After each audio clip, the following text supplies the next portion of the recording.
Saudi আরব, Kuwait, Dubai, Bahrain, কাতার ও Oman মিলে জনশক্তি নেয়ার সংগঠন জিসিসি। জিসিসির অনুমোদিত বাংলাদেশের ২৬টি মেডিকেল সেন্টার মিলে গামকা। কাতার বাদে অন্য দেশগুলোতে যেতে মেডিকেল চেকআপে গামকা থেকে স্লিপ নেওয়া বাধ্যতামূলক। আর এখানে হয়রানি ও ভোগান্তিতে নাকাল হন বিদেশ গমনেচ্ছুরা। এই ধকল কাটিয়ে উঠলেও মেডিকেল সেন্টারে আছে আরো অনিয়ম ও হয়রানি। গামকার প্রেসিডেন্টের আল রিয়াদ মেডিকেল সেন্টারে গিয়ে পাওয়া গেল এমন নানা অভিযোগ। তোমার এসসিবি একটা ভাইরাস আছে, তোমার লিভারের প্রবলেম। তারপর আমি পপুলার একটা টেস্ট করালাম, তারপর পপুলারে বললো যে নেগেটিভ, মানে কোনো সমস্যা নেই। এখন আমি নিশ্চিত হওয়ার জন্য আমি গুলশানের ল্যাবেড হসপিটালের একটা টেস্ট করাইছি, সেটার মধ্যে আমার একই, মানে একবারে নেগেটিভ, আমার কোনো প্রবলেম নাই। এই যে ব্লাডের সমস্যা, কোরআন চেক আপ করছে, ফ্রি টু, কোনো সমস্যা নেই। এখন আমাদের ডাক্তার, আমাদের প্রফেসর আছেন, বুঝছেন, যারা যিনারা আছেন, আমাদের এখানকার রিপোর্টটাই ফলো করতে হয়।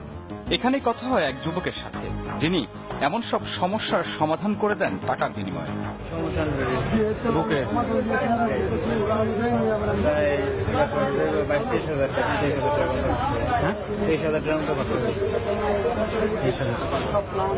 এবার গামকা মহাসচিবের অ্যারাবিয়ান মেডিকেল সেন্টার, এখানেও ভোগান্তির কমতি নেই।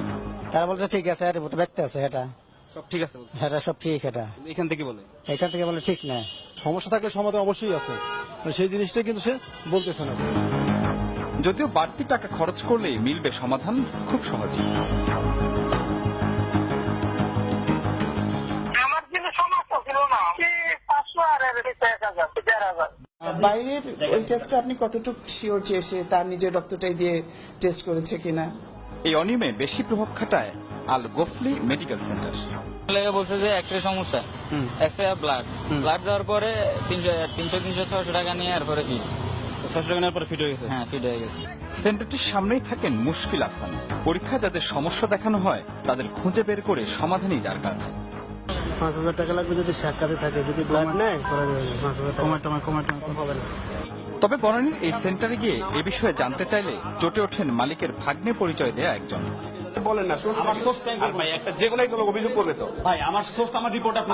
গামকার সদস্য মেডিকেল সেন্টারের মধ্যে অধিকাংশের বিরুদ্ধে রয়েছে এমন অভিযোগ।